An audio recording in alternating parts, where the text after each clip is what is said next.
And one of the ones they're most worried about, where they've spent a lot of time studying the problem, is in the North Atlantic, where the Gulf Stream comes up and meets the cold winds coming off the Arctic over Greenland, and that evaporates the heat out of the Gulf Stream, and the steam is carried over to Western Europe by the prevailing winds and the Earth's rotation.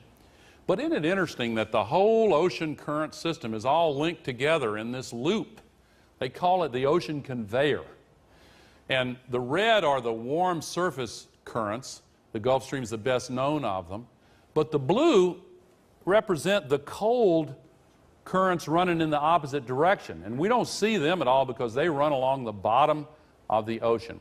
Up in the North Atlantic, after that heat is pulled out, what's left behind is colder water and saltier water, because the salt doesn't go anywhere. And so that makes it denser and heavier. And so that cold, dense, heavy water sinks at the rate of 5 billion gallons per second. And then that pulls that current back south.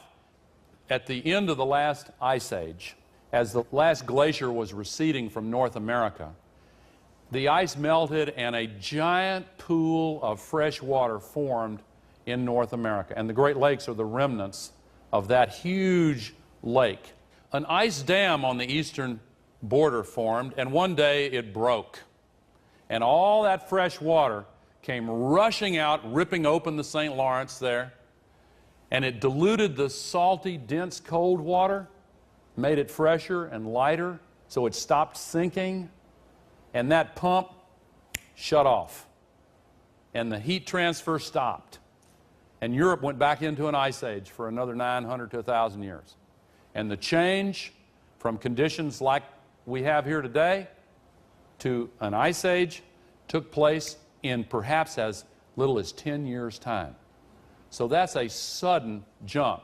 Now, of course, that's not going to happen again, because the glaciers of North America are not there. And is there any other big chunk of ice anywhere near there? Oh, yeah. We'll come back to that one.